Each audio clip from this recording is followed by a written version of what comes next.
I want to say, too, at this point, because there's 5 minutes left, he has made a clear, stark, delineation between there is being a gay person and then there is being a gay person who advocates for the right to have relations with children and for there to be no age of consent laws. And he thinks those are two totally different things. They should be. It absolutely is. He's like, yeah, what does a gay guy have to do with being a pedophile? It makes no sense to me.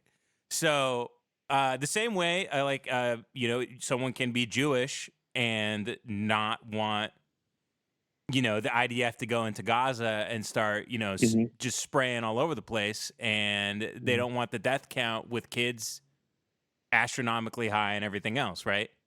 So he has made that delineation there. That has been told. He has not said anything homophobic or transphobic, but they are now going to force his hand to now start defining what a woman is, and it gets even weirder here. My time. So this guy's name is Derrick Jensen. I don't know if you guys are familiar with his work. I'm going to be completely honest with you guys. I know nothing about him. I didn't do any more research on this guy. The context, I think Aaron's calling me. Oh, no, it says he's unavailable. I have no context for this guy. All I know is that he was a major voice in the left, and he was thrown out of that community. He was cannibalized. He was swallowed whole into the belly of insane theories that occupy every political space that there is. Let's not just pretend it's one political space. Okay, guys. So this I find really, really fascinating. This is a 20-minute video, and it gets... we've talked about this a little bit before on Lemon Party. I talked about it on the show, but if you're able to notice things, I would encourage you to try and notice some stuff maybe in your own life, just anecdotally, and hear what this guy has to say. Okay? So one of the problems with Diogenes was that the oracle at Delphi had told him that his job in life was to deface... Okay, so he opens talking about Diogenes. You know him. Remember, he'd walk through the streets with a lamp lit during the day and say, he's wasting oil, and he'd say, I'm looking for an honest man. He'd poop on the king's table, he'd piss everywhere. He was very intelligent, so he was invited to places, but he'd just whip his cock out, he'd piss.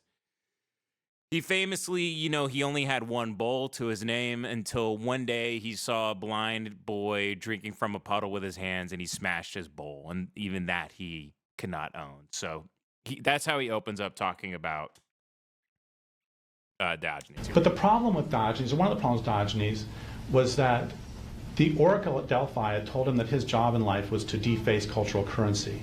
And what that meant is that he was supposed to violate social norms. And so this manifested in him defecating in the theater. Remember I read the thing about how from the beginning anarchism has had this problem? Uh-oh, I think I'm getting a call. Hey, what's up, bud?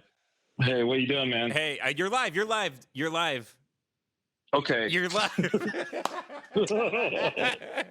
You're live on the air. So here's the thing. I don't think you're going to be able to hear my computer, but you've already watched this. Yeah. Okay. Go ahead and play it. Maybe I can bring it up on another device or something. Anyway, go ahead.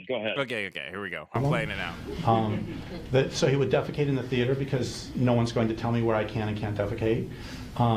He would masturbate in the public market, which the whole public sex thing that's pushed by anarchism goes all the way back to that as well. And he would violate all social norms. And so here's the problem, is that, or one of the problems, is again, the sort of black and white thinking where just because there are some social norms that are oppressive, therefore all social norms must be destroyed. And that leads anarchism to some atrocity-inducing madness. For example, there is a long correlation between anarchism and pedophilia. Okay, so he has laid the groundwork now. That there's a connection. A man. That there is a connection between anarchism and pedophilia. Wow, that's an amazing statement right there, man. So that there are some, if you have defiant disorder, oppositional defiant disorder, excuse me, ODD, you go, I want to break every social norm that there is. And so he is saying that, like, look, Diogenes was probably masturbating in front of children. Let's also not forget that. Golly, Well, that's what he says, because he says Diogenes would go in the marketplace. He'd be like, I should be allowed to masturbate here. This is an oppressive norm of society that I should not be able to freely masturbate in front of anyone I please. So, by the way, do you know what? Did we talk about this? Do you know what Diogenes told the authorities when they got on to him about doing that? About jacking off? Yeah. No. He said, I wish that I could satisfy my hunger by rubbing my belly too. So I can satisfy this urge by stroking it. If I could satisfy my hunger by rubbing my belly, that's what I would do as well. So. I've always found Diogenes inspiring, especially as a young man. But now I'm starting to wonder if he was just some sort of hermetic pervert who used his wit to, live like some insane animal. And he would he would gaslight people into being like, well, if you're uncomfortable with me jacking off, it's because actually you're a slave to the government. You're actually a slave, and that's why you hate that I'm jacking off and taking a shit on your doorstep. He was basically Joey LaFleur, right? He was like, so basically, this kicks ass. I'm kind of mixing up John and Joey. Yeah, you do both of them. That's fine though. No. Okay, so this is the groundwork he lays, and I didn't realize that apparently he's in an auditorium of queer folk. Was he teaching is this a class he's teaching? Dude, I don't know. But I want to know the context for this.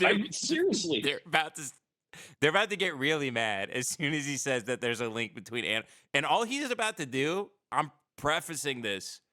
All he's going to do now is quote the major queer theorists that everybody in the room loves and adores. So here we go. Without further ado, Derrick Jensen. For pedophilia.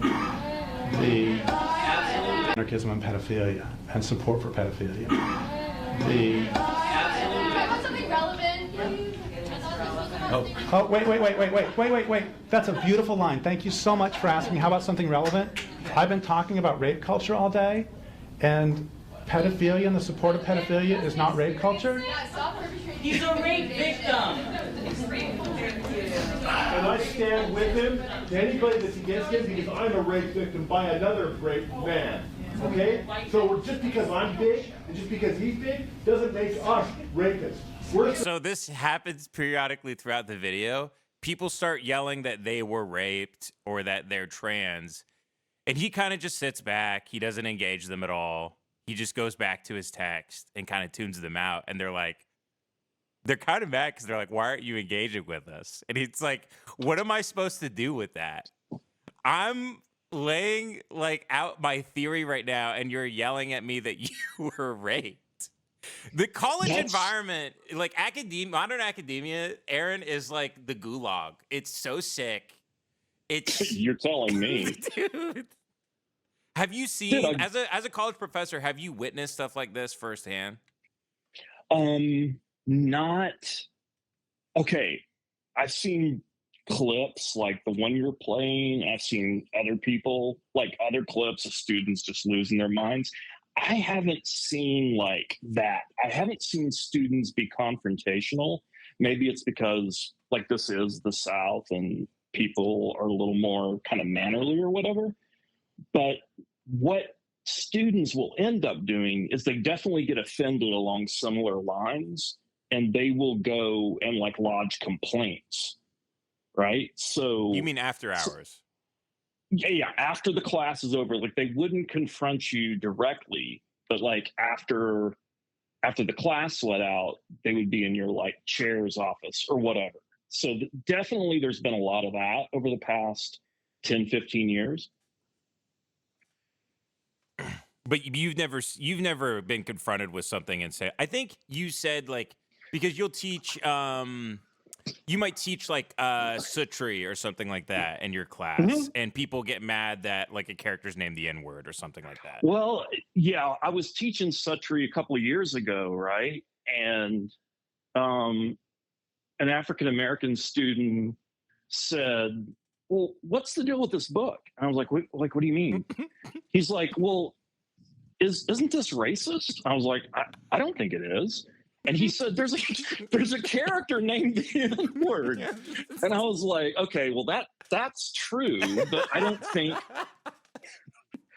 think that McCarthy is like, I don't think he's doing that to be like provocative. I think like he's writing about a pre-civil rights Knoxville, and like I think he knew people like that. You know what I mean? I don't think he's trying to be like controversial with that. I think But, like, Cormac growing up pre-civil rights, at one point he was like toying with like phrenology and stuff, but that must have been his early 20s. And there's no record of Yes. that going forward. Yeah. That's right. Yeah. So, okay, the bigger question, like, have I seen this kind of stuff firsthand? No, I've never seen students be that disrespectful. I'm like, they're freaking out. I know. Like, I'm not saying that he's right or whatever, but like, they're like yelling, I've been raped. I've never seen students act. I haven't. I've never seen that firsthand. But like, dude, it's shifted again, right? So the stuff that would get you fired 5 years ago, like, doesn't exist anymore. It's crazy, like the vibe shift or whatever. Anyway. Okay. I'm assuming that everybody in this classroom is now like a college professor or something, you know? I mean, I think they're working at a coffee shop. I think they're a barista. You're probably right. God bless them. Hey, they're giving absolutely. out. They're at Jace's coffee shop, you know, with a jar of rape whistles. They're handing those out, you know. Jace sent me the picture, by the way. It's a real thing. The coffee shops Jace go to in San Diego, it's super liberal in that neighborhood. And he walks in, there's a jar, and it says free rape whistles, as if they're an Andes mint, or a toothpick that you could just take. Anyway. Crazy. That's insane. But like, I mean, obviously, whatever would prevent a woman from getting raped, I'm for it. But it seems weird to have them in like, take a rape whistle, leave a rape whistle kind of jar. Like it makes it seem like trivial. You know what I mean? It's like there's something kind of trivial about it, trivializing by doing that. I don't know. If I was that scared of being raped, I would just carry a gun. 100%. I wouldn't be carrying no damn whistle. Yeah, the whistle is an interesting thing, right? That's an interesting thing, as opposed to like a pocket knife or, I don't know, man. Wild. Oh, after this, we're gonna look at some shotguns on the internet, by the way, if you have time. But anyway, let's continue this clip. Survivors, okay? Okay. Thank you. And He has to clap. Someone says I was raped, and he has to clap. He goes, "Yes, you were raped. Very good." And then the clapping, and so it's you know, he still is like, he's not being rude, he's not being dismissive. Here we go. I think he's gonna quote like Foucault or something like that. okay, so actually, it seems you're acting like this is a spurious connection. So we're gonna play Jeopardy. We're gonna play queer theory. We're gonna play queer theory pedophilia Jeopardy. Okay, answer. Commonly called the godfather of queer theory. Who is Foucault? Who is Foucault? I got it. Okay, 100 points. Foucault. Another way to ask this is, who argued? No, I guess the answer would be argued for the eradication of age of consent laws, as in down to infants. Who is Foucault? Okay, next one. Okay, Aaron, you're the academic in the room. Is that true? Golly. Okay, that very well might be true. I don't know if that's legit or not. Like, I'm not saying it isn't. I just don't know. But like, No one in the everyone room knows- disagreed. No, everyone knows that Foucault was a scumbag. Like, after he had been mapped with HIV, like he had HIV, right? He went like and did all this like group sex stuff, which, and this was in the 80s. Like, if you do that now, like the state of California considers that attempted murder. Oh, well, yeah, he did. He signed petitions to the French Parliament calling for the decriminalization of all consensual sexual relations between adults and minors under the age of 15. Wow. Oh my God. Dude, okay, why does the left embrace him? I don't know. It says seems he like- argued that minors are capable of meaningful consent and that criminalizing these relations served to police personal liberties rather than genuinely protect children. That's insane. That's totally insane. Yeah, that's crazy. Crazy. Oh, Yeah, golly. because they, I mean, I know a lot of people that love him. I never got it, man. Like, I've read a couple of his books. I like a book by him called Discipline and Punish. It's about like the birth of the prison. And like there's some interesting stuff in there. I mean, he's actually readable as opposed to like the other postmodernists, post-structuralists. Like, you can actually sit down and read a Foucault book. Like, you know, they make sense. Even though like every now and then you'll put down what you read and been like, what? But I haven't read the infant stuff, but Some people in the golly, chat that's are insane. talking about Ginsburg being in NAMBLA, and yes, I believe he brings up, which I knew, I've talked about that on the podcast before. right. He brings this. So here we go. Let's continue here. The author of the founding document of queer theory. Who is Gail Rubin? Who is Gail Rubin? I don't know who that is. What percentage? No, the answer is 50%. Question is, The amount in that article that was a defense of pedophilia, specifically, quote, boy lovers, so men who fuck boys. oh,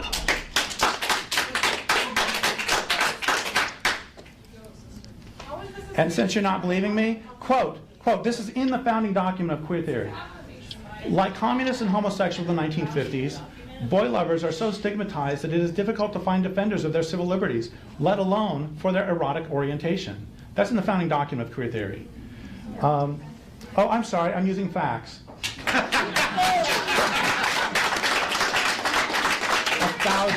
thousand apologies. One must never let facts in the way. So he's quoting from the Bible of queer theory. I'm not familiar with the guess. text. I don't know. I'm who, not either. I don't know who Dunn is, Gabriel Dunn or whatever, but I nobody's don't either. disagreeing in the room with anything he's saying. They're just getting mad Okay. that he's saying. Okay, like I really want to know what this is. Like, if this is a class, if this is a lecture, if this is a like whatever, because it sounds like he's got kind of like a cheering section, right? Because there are some people applauding for him and laughing, and then there are other people screaming. So the bio, Screaming the description says, Derrick Jensen's controversial talk at the Eugene Public Library in Oregon in 2018. Oh my gosh! And this is 2018. Yeah, it's right in the thick of everything. Wow. So I guess they knew he was doing some sort of controversial talk, and maybe he was even provoked even to speak on this. I don't know. But hold on. The comments are turned off. Yeah, I noticed that because I like when you sent me that video, I went right to the comments. I was like, I want to see what this is. Okay, so this makes more sense that it was at a public library, except for like, why would you show up to an event where you knew the speaker was going to be saying things that you totally disagreed with, right? Or you found offensive, and then start yelling, "I was raped." Like, why would you go to a library event? Like, if they were raped, I hate that's horrible, right? But like, why would you go to that event where this guy? I don't get it. Yeah, I don't know, man. I don't know. Wild. I don't know. It's almost like It would be part of like a humiliation ritual if you were trying to humiliate these people. You would make them attend Right. this and shout that they were raped in front of a room of strangers. It's a pretty intimate thing to divulge about. I mean, if people like have been assaulted, they should tell whoever, but like that's a very private thing about you, you know? I know, it's crazy. It's crazy. Okay, here we go. Let's continue Okay. here. Let's continue. Yeah, Oh, and she also compared, by the way, she compared pedophilia. She compared pedophilia to a preference for spicy food. The thing is, I have never heard of anyone who has to have years of therapy because they ate hot and sour soup. Okay, so up to 200. Now it is pedophilia and queer theory for 300. That would be author of Macho Sluts. Author of Macho Sluts and Public Sex. Pat Califia. Derrick Jensen is an eco-fascist. Wait. What was it somebody said? Stay relevant. How can you not uplift everyone on a social justice platform if you're spooky? If you are denying people, you want to talk about trying to uplift women because of the rape culture, but you're not going to uplift every single fucking woman, then no, you're exclusionary, you're not a fucking revolutionary, and it's bullshit. Okay, let's talk about Pat Califia. Why don't you respond? Because I can't respond. Fucking transphobe. It's so weird because this is the point in the video they start just calling him a transphobe, and every point they make has the word fucking in every other word. It's like Reddit theology, where you're like, why can't you just fucking let people fucking? Yeah. You always have to put the fucking before it as Right, if it makes it some sort of substantial. I Like- love you're not a fucking revolutionary. Like, did he say he was a revolution? Like, He's also not talking about trans people. He's not. yeah, you're That's right. the weird thing. He's talking That's about the weirdest pedophilia and thing. anarchism and queer Right. theory. All of a sudden, they start talking about trans people. That's an interesting point. I didn't even think about that. You're totally right. If anything, so Wow. far he's just talked about gay guys. I guess so, right? Foucault. Yeah. He's just talked about Interesting. homosexuality so far. He's talked about gay men who Right. have fought for the rights to be minor attracted people.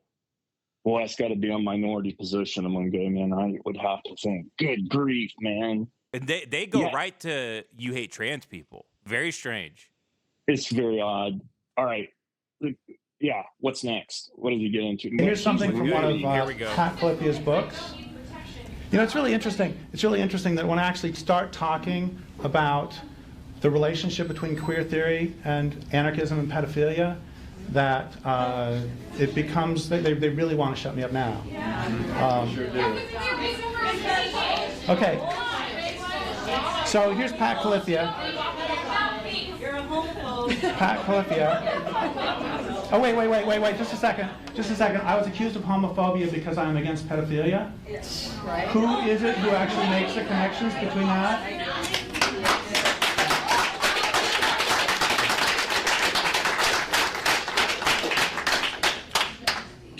Shoes we're looking for. Okay, here's something by Pat Califia.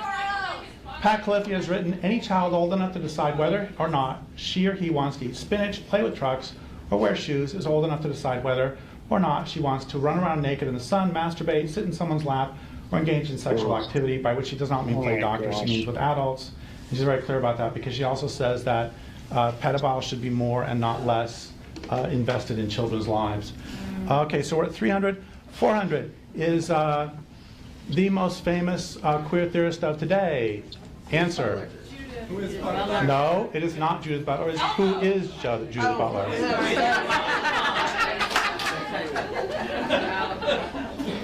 Okay, Judith Butler is the most famous queer theorist of the day. And I have a serious question for everybody who's hating me in a moment. Except I have to spell intergeneration correctly.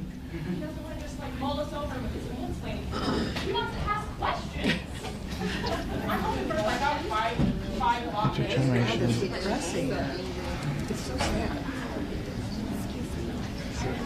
Up. Okay. We see you, all of you supporters here, who do not care about trans people's lives. Every person here supporting Derrick that you don't. Okay. Here's a great quote from Judith Butler. Then it's the fucking truth. Are you supporting them? Okay. So Judith Butler wrote, so I keep adding this qualification. When incest is a violation, suggesting I think there may be occasions in which it's not. Why would I talk that way? Well, I do think that there are probably forms of incest that are not necessarily traumatic, and which gain their traumatic character by virtue of the conscience of social stain that they produce. Yeah, that's Judith Butler. That's one of the queer heroes. Okay, now we have for 500 we have the last one in the queer theory and pedophilia. The answer is queer theorist who has spoken out strongly against pedophilia. Zero. Who is no one. Who is no one, not a single one. Because the entire thing is based on transgressing. Yeah, I know, dear fucking God. Women don't need men to explain rape culture to us. Queer folks don't need somebody to explain queer culture to us. We already fucking know our own friends. Okay, the question is,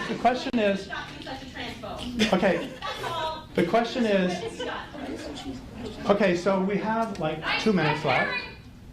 And yeah, we get good logical fallacies and hide behind rhetoric.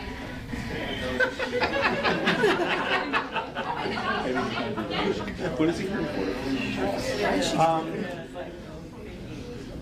Do you believe that all queers are pedophiles? oh, of course not. What I'm saying is that queer theory promotes pedophilia. Queer theory itself. And I gave citations from actual queer theorists. Or we could talk about Allen Ginsberg. He has some dreadful lines about how children would get used to our lovemaking if only the adults would stay out of it. Oh my gosh. Hakeem Bey, for God's sake. So my point is, this is not.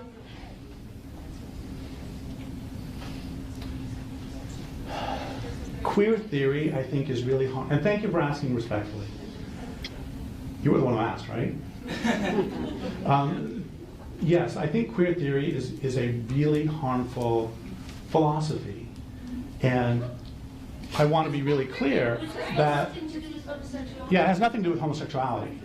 And it emerged in the 1980s really as a response to a lot of, especially lesbian feminist ideas. And it also emerged through postmodernism, which we can talk about or not if you want. But the point is that I think that it is a mistake to, some of the strongest opponents of queer theory are lesbians. And there are also not as many, but there are a large number of gay men who are very strongly opposed to queer theory. On that, Okay, so I'm pausing it here real quick. Mm-hmm. The way that Zionism is harmful toward Jewish people, he is arguing that queer theory harms gay people and that these two things are separate in his mind. And he even says that there are many lesbians that are against this philosophy of queer theory. He says not that many gay men are outspoken against it, interestingly enough. So I don't know what that means. I've heard Andrew Sullivan. He's the prominent gay writer, and I think you probably know him. Like he's pretty. He's spoken out about queer theory, I feel like. So this is something though that I don't think anybody in the room is on board with though, because they say that to be gay, you have to be in this cult, and you have to accept our theory. And he's saying that these two are completely exclusive to one another. They have Wouldn't you it seems resent that he's that, like, though? it almost has nothing to do with being gay. Actually, it has everything to do with being a pedophile. Sorry, what'd you say, Aaron? No, it has everything to do with being a theorist, right? Yeah, like, yeah. wouldn't you resent that if you were gay and people were like, no, you can't be gay that way. You got to be gay this way. Yeah, I'd feel I feel like- really, really alone and angry, and I'd have a lot of self-hatred over being homosexual. Yeah, I just would like. I can remember going to church, right? You and I are both Christians, and we both had difficult times in the churches we grew up in. And I can remember feeling really alienated from the way they talked about Jesus or talked about the Gospels. And I was like, this is the only way, like your way is the only way to approach this. You know what I mean? Oh yeah, dude. I mean, that's probably one of the big reasons I left, because there's so much dissonance where you go, Yeah. well, damn, I read these parables, and then I see you guys and what you're talking about and how you live your life, and I don't feel a lot of love in these walls. I don't feel a lot of love when I'm here. You know? Do you think it's just ideologues, like in any kind of like community or discipline or whatever it is, church? Like you just have these like really extreme ideologues who want to control how you think. Yeah, as if, well, I mean, who can just be like a lone wolf out there, though, right? This is something. Right. This is something we were talking about. This is one of the lessons Melville's probably trying to teach us in Moby Dick is what happens to a man when he is isolated from everybody. Right. What happens to a man when he's injured and he doesn't seek help? What happens? They tend to go insane and become very self-destructive, and they develop an irrational fixation with something that is going to kill them. And the world can't make sense to them unless they fuck that thing up or unless they fuck themselves up. That seems to be one of the big messages of that book, right? Mm-hmm. And it is the great American novel. So absolutely. So this seems to be tugging at the heart of Western man, right? Yeah. Faulkner said this incredible thing about Thomas Sutton from Absalom. Yeah. He said that Sutton thinks he's strong enough that he doesn't have to join the human race. And for that, the gods punish him. They punish him. And I think Ahab thinks he's strong enough to not to have to join the human race. Yeah. Yeah. And look at how many lives they affect in a horrific, tragic way. Right. I mean, right. that echoes, that sin echoes into eternity and creates a haunted house for your future family, I guess. Golly, it's really true. Yeah. Interesting. Okay, let's continue with this, because this is almost like people sometimes wonder why I'm, I don't know, I guess a little bitter sometimes, or like a little scared or apprehensive, and like I lived in the east side of LA doing comedy when these people were the loudest voice, and I got some scars. I got written up on Facebook for being racist and homophobic, and I mean a lot of things. People like hanging like essentially like a digital wanted poster of like, this man wanted, homophobic, racist, and I was just telling jokes. And obviously I had, gay friend, and obviously I'm not homophobic. I mean, considering the people I went to, go on to work with and become 100%. best friends with and love dearly. And I mean, it's like, it's like insane. You could make, I've actually never heard you say anything homophobic. I think queer theory is rooted in pedophilia, though, and yeah, it's a crazy statement. It's a crazy statement. Yeah, yeah. But when he It's starts, a wild but statement. then he quotes all the queer theorists. He quotes them, and I'm like, damn. The ones he quotes, like the quotes that he pulls out, are horrible. Man, that's horrible shit. Good grief.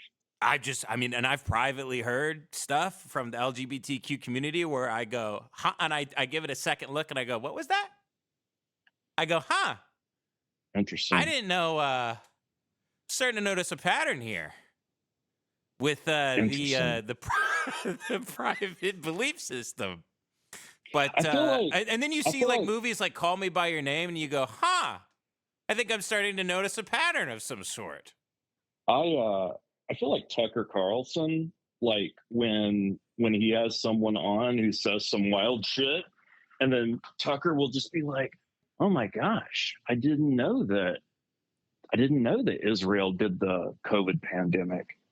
That's so fascinating. Yeah. That's so fascinating.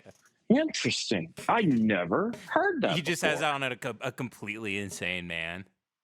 Yeah, just ranting and raving, Yeah. just full Alex Jones, and Tucker's like, huh, that's so fascinating. Yeah, sitting across from like the hermit from Blood Meridian, who's eating like a human leg. Okay, let's continue. Let's continue with Derrick Jensen here. This is it's about to get even more insane somehow. Here we go. 30. So if we have cut off your time, no platform for hate. No platform for hate. No platform for hate. No platform for hate. No platform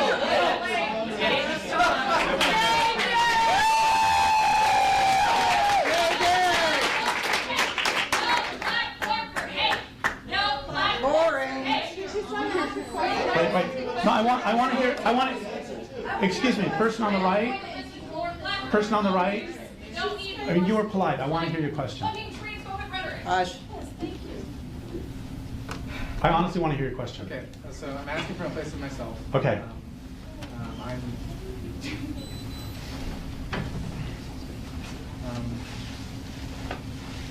You say that there is a basis that in queer theory that, but into actuality, has a linkage with pedophilia and supporting that in its roots. And I would say, there's obviously some level of truth in what anyone says. I would say that whether it's hyperbole or not, that's not my question. What it's on is that you can find that in any community, like you said previously, and that by any community, there is some basis in reality, because that's what you look at. You're not looking at what's on paper, you're looking at what's on the actual basis. So would you say that within DRG itself, or sorry, DGR itself, would you say that it contains its own members or its own so-called doctrines that can be labeled as some form of pedophilia or misogyny or whatever you want to label it as to prove that that community itself therein is just as bad as you claim queer theory is? Thank you for the question. And there will be individuals in any organization who are shits. Like you? In contrast to your comrades, or they might not be your comrades, I just want to thank you again for your courtesy. Dude, I'm having flashbacks right now. When he used the word comrades, I was like, oh god. I forgot about the point of personal privilege, like raising your hand. Like, oh my gosh. I haven't heard the word comrades actually in like a couple years.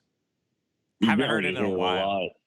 You don't need to hear it a whole lot. And look, I'm not a big fan of the manosphere stuff, but like I hear that word comrade, and I'm like, whew, man, those were some rough years. That was tough. Yeah, I don't like it either. I don't like it. Also seems like really like a big performance. You know what I mean? Mm-hmm. Like, oh, we're comrades. It's like, okay, or are we playing another game here? We're gonna LARP as like revolutionary Marxists now. Well, it's like you can call, like, if you're in the French Resistance or some shit, like, you know what I mean? Like if Beckett's like putting down his pen and pad to go fight, yeah, then he's got comrades all of a sudden. He's got comrades, yeah. Yeah. If you're in the literal Russian Revolution, the Bolshevik Revolution, where people are dying, you know what I mean? Yeah, like, you got comrades. Yeah, those people are. Yeah, you got comrades. Yeah, if you're in the White Army, or the Red Army. Yeah, you got comrades. Exactly. You have comrades. Yeah. Yeah, but like everyone just wants to like everyone wants to LARP as, whatever it is, like whatever extreme thing that you actually don't care enough about to get up off your couch and go participate in. And you're just like, no, I'm a comrade. I'm a this, I'm that. Dude, we're bred for war, though. We're bred for it, dude. We are. Of course we are. There's a great line in the Cytology chapter in Moby Dick I just read where he goes, there's the killer. He goes, there's the killer whale. He goes, and he said something like, I think he's talking about an orca whale, and he calls it a killer whale, and he says, fuck, I wish hold on, let me get the line. Let me get the line because it's so good. I don't want to paraphrase Melville. Yeah, dude. I wish I had brought it, actually, because I wanted to show it off. But I was carrying too many drinks to my car, so I didn't grab the book. It's the line about Bonapartes and killer whales in Moby Dick. Yeah, I don't know if... Oh, yeah, here we go. Exception might be taken to the name bestowed upon this whale on the ground of its indistinctness, for we are all killers, on land and on sea, Bonaparte and sharks included. It's a great line. That is good. That guy rules. Yeah, and it's... I mean, I don't know how he does it. Every time I reread it, I'm like, how are you doing this? I mean, he gives us scenes where, people aren't changing, nothing of significant happens, there's no new relationship being formed, and yet I'm like, all right, I'm here. Yeah, how did they build the ship? Yeah, how did they do it? Yeah, when was that? Man. When was the Greenland shark first discovered? Actually, guy was on fire. Like there was just this period where he was just on fire, man. He was kind of in a manic episode too. Oh yeah. Well, he was a real monster. Real monster. Yeah. Amazing. Described by his wife's family as the monster. Not a good sign. Not a good sign. If only, I wonder how he felt when his son took his own life.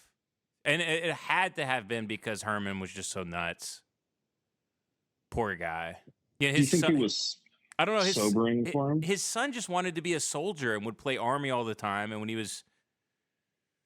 I mean, at the very beginning, the first paragraph you get in Moby Dick is he goes, I set about to see the watery part of the world. It's my substitute for pistol and ball.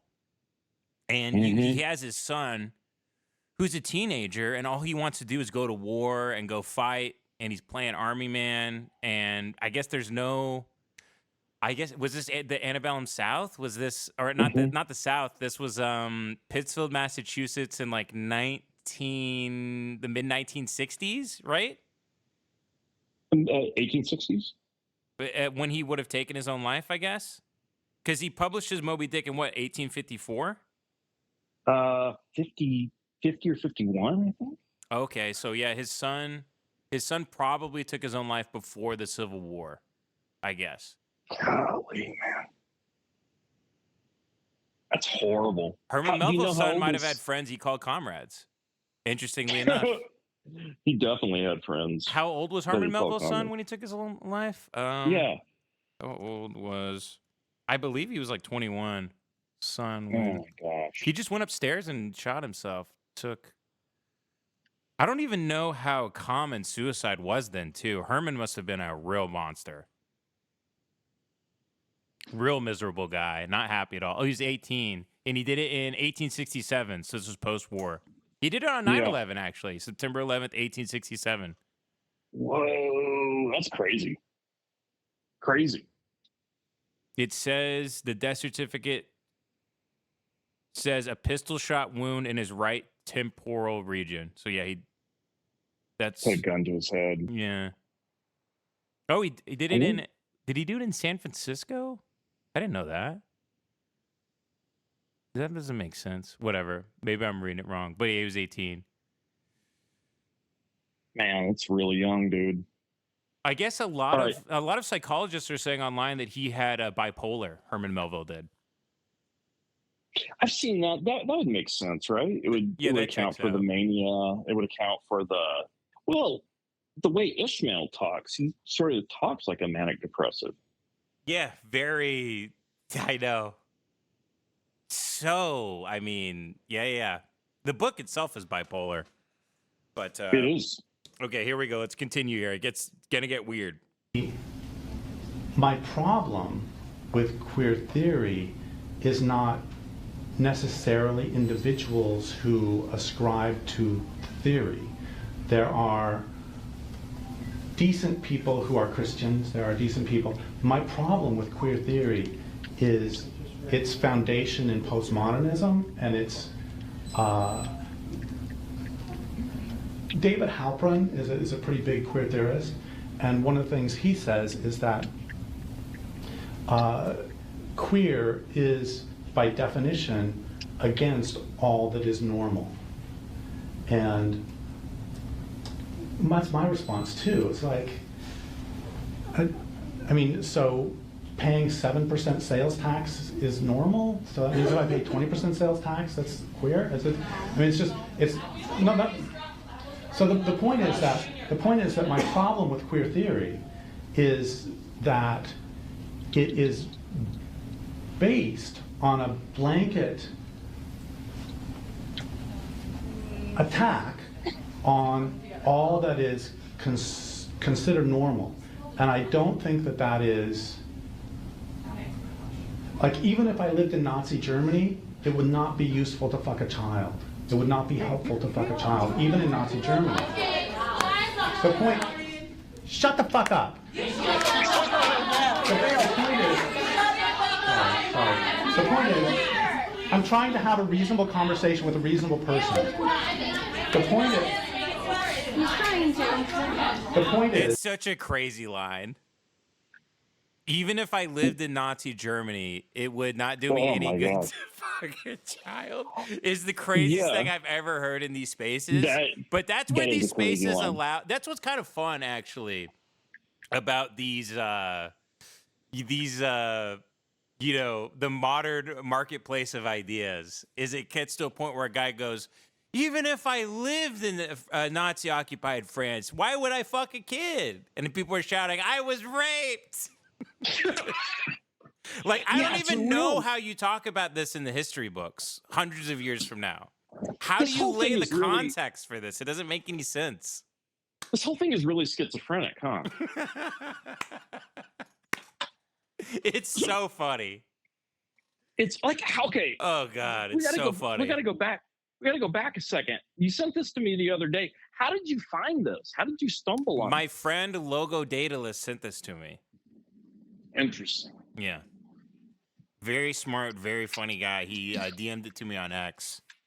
I think he saw that we talked about this a little bit on Lemon Party. He listens sometimes. And he sent me this. I thought this was, like, amazing. So, okay, here we go. Ready? Yeah, let's do it. Here we go. the point is that even within a horribly oppressive structure, there are still norms that are worth keeping. And so my problem with queer theory is that one of the problems with queer theory is it is too broad of a, it doesn't have the capacity in its formation from the beginning. It is based on transgressing norms. That's what it's based on. But again, some norms should be transgressed and some norms should not be transgressed. But he's That's actually it. not you, as it turns out. Which one should be and should not be?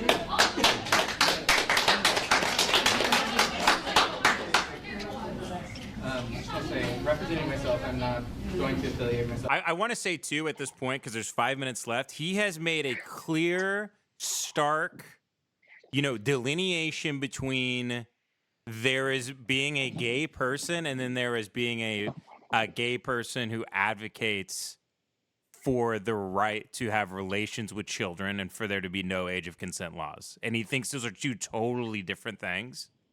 They should be. It absolutely is. He's like, yeah, what does a gay guy have to do with being a pedophile?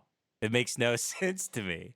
So the same way, someone can be Jewish and not want, the IDF to go into Gaza and start, just spraying all over the place, and they don't want the death count with kids astronomically high and everything else, right?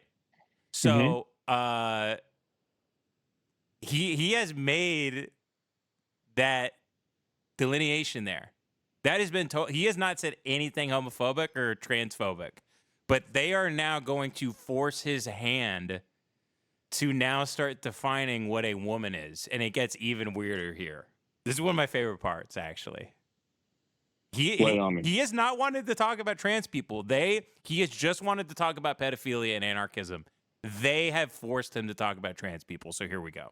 Any particular organization, this is a personal statement. I desperately want to like you. I have, members of people that are close to me that do either know you or like you in some manner or fashion. But I myself am a trans individual. I identify physically. So this person that is speaking, Aaron, is trans. They're a little hard to hear, but this person is trans, and they're saying, I want to like you. Because this is a guy on the left. This is supposedly a fellow comrade. But here we go. Here's the question. As a trans woman, and I am a woman. And I want to say that I disagree with your ideology on that. Even if you don't proclaim your own ideology, that it promotes exclusion against transgender individuals. And I don't agree with that. I believe that trans women are women, and whether or not I don't even know if you proclaim to that ideology because you don't. I don't know why this is exclusionary of trans people. I still don't know how they even got there, but here we go. He goes along with it. Whatever. About it. You avoid it in some manner, speaking so that you didn't show what you're saying in that regard. From what I've seen. Right, which is why this whole thing is here. I was here to talk about the murder of the planet. Yeah. Because y'all made it this way. And I guess he was there. He just says he was there to talk about eco-terrorism, I guess, or he was there to talk about global warming and what you can do with anarchy, maybe to attack the people who are destroying the environment and destroying the earth. That's what it sounds like in the context of this. This whole thing started off as a discussion about climate? I guess so.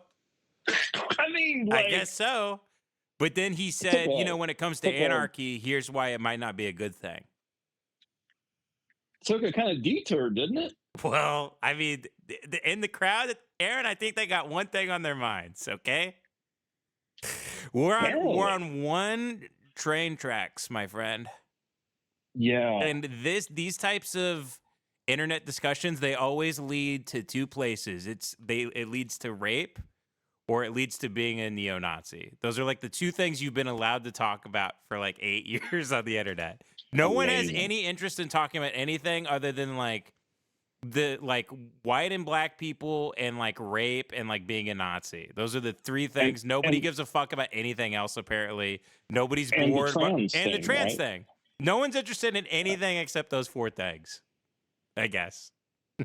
Isn't that kind of amazing? It's a satanic sort of civilization. It seems to be crumbling around us, and people only want to talk about the worst things imaginable, pretty much, all the time. Actually, not have discussions about them, fight about them. No, they definitely want to fight, right? That's all that's left is, find someone who disagrees with you about a controversial topic and like hit them over the head. Okay. Well, okay. So he's okay. I'm just gonna play it. Here we go. And that was my point, is to talk about the murder of the planet. And so it's time to go. Got a few more minutes. Okay. So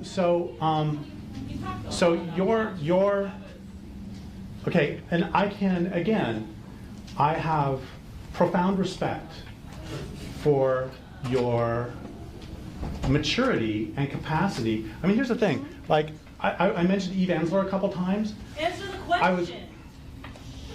I mentioned Eve Ensler a couple times, and part of the reason I did, I was hoping that somebody was going to say, Eve Ensler disagrees with you on some issues. And she does. And That's great, because we're both adults. And that's what you do.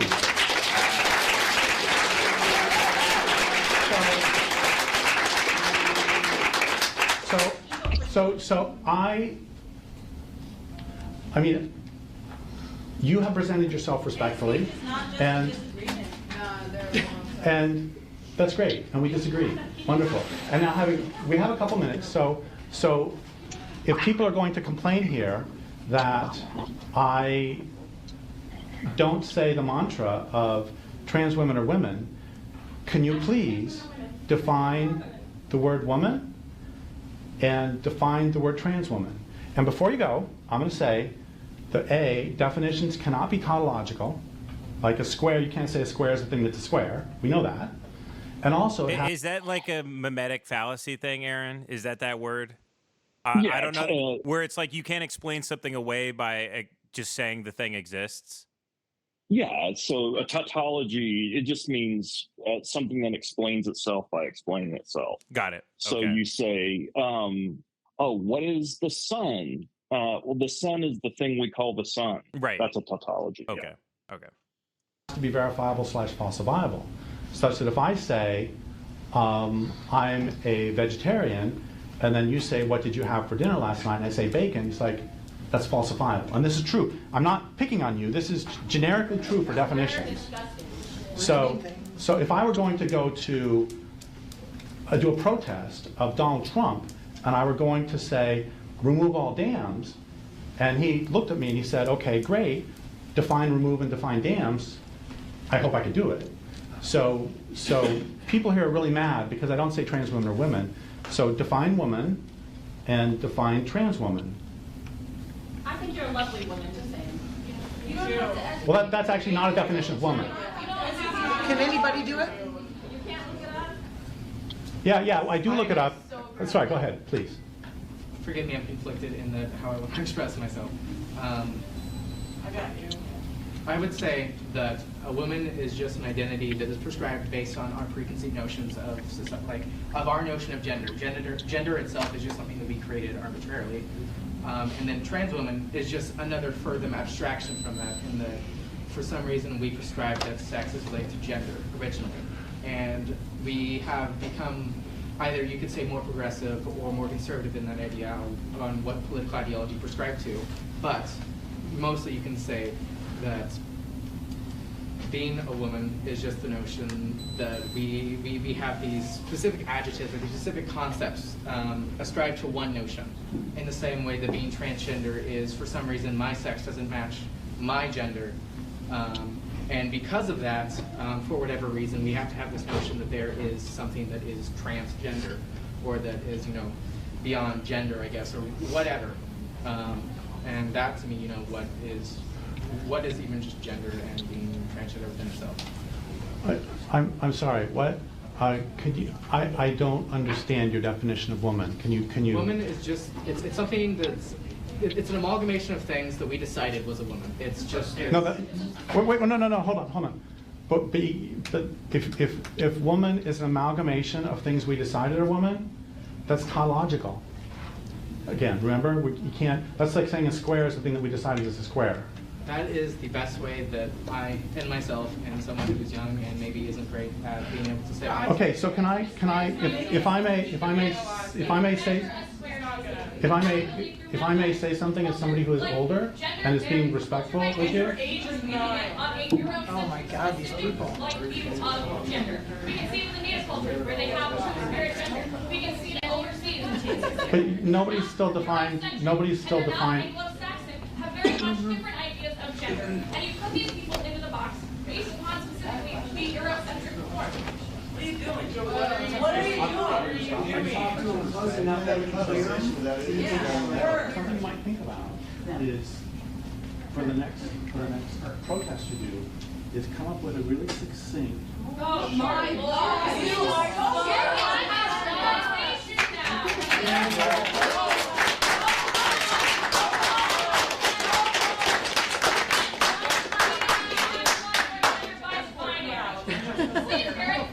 Okay, we have a question up here. I've been watching this and I'm loving it, and I have to say I really respect their voice and yours. So this is the penultimate moment for me. This last 30 seconds, they couldn't give a definition for what a woman is, and he doesn't say trans people don't exist. He just says it's different from being a woman. They can't provide a definition for what a woman is. So then he respectfully steps to the side because they're yelling, and he gives this trans person advice and says, next time you do a protest, make sure you write down a very succinct definition of what a woman is. It was actually a very kind moment for this person, and he sees them on this political journey, right? He's not being disrespectful at all. And then there's this, I'm picturing like a 55-year-old white liberal guy, and he's gonna stand up and he's gonna say the liberal mantra, the feel good, like Mr. Rogers adulting type of just nothing expression at the end, which kind of, dude, do you remember this ending part right here? When he stands up at the end, here, I'm gonna rewind it like 10 seconds. Here we go. Okay, we have a question up here. I've been watching this and I'm loving it, and I have to say I really respect their voice and yours. My concern here is the labeling and judgment that's going on. If we rise above the labeling, gender as a label, all of these words, why don't we rise above and support each other as Jensen is saying, hey, why don't we support the world? Jensen isn't supporting us. But hang on a second, Kaz, let me finish. I understand where you're coming from. My point is this.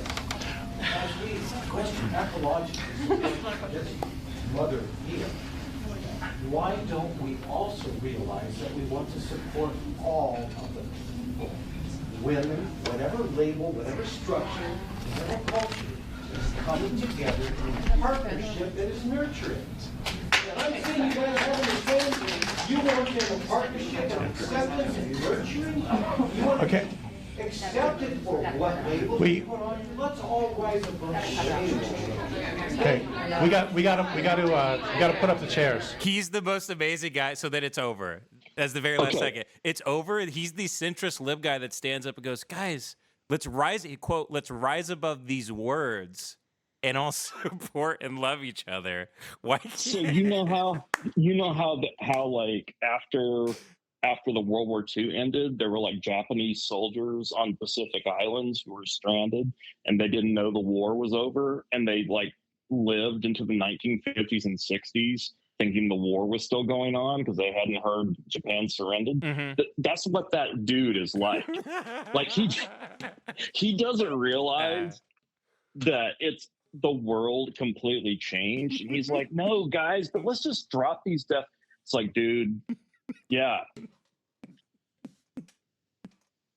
You're on an island and you don't understand that's not what it is anymore. Yeah, I know. Like, the turtleneck, 1995, progressive, like liberal, just like standing up and just reciting the Reddit pledge. Guys, let's drop all these labels and just try to love one another. And they start screaming at him. And he goes, no, but Derrick, I think, is trying to show love and respect for us, and we should love and they're like, shut the fuck up. Shut the fuck up, colonizer. It's so funny. No, it's amazing because, like, basically the response to him is, you want us to get along with each other and like live in some sort of society of mutual respect and kindness? Fuck you. We are trying to rip ourselves apart and make life unlivable for everyone. Why don't you get that? Yeah. It's just such a useless kind of thing to say. You know, I mean, now it is. It's a worthless thing to say. Given that the world has like gone into these identity camps and everyone is fighting to destroy every other camp. That's not going to happen anymore. This putting the words aside or whatever. Yeah, drop the definitions of things. It's like, no, I'm not doing that. Well, you Yeah, want you want me to be like the lilies of the field and do not toil? You want me to sit cross-legged with no shoes, no socks on, and do kumbaya? Yeah. Eat shit. Not gonna man. happen. No, I'm not doing that. You're Yeah, not gonna make me each- do that. Take That's that right. ukulele and bash it over your own skull, dumbass. Yeah, I would take that guy aside and I would just be like, listen, brother, like I get where you're coming from, but your 18-year-old daughter is on OnlyFans. Sir, it's time you're to become a Republican. Yeah, your 16-year-old son is learning how to make a dirty bomb in the basement. Like it's like you're gonna have to like start stockpiling weapons. Yeah. Like that's your only. My chain.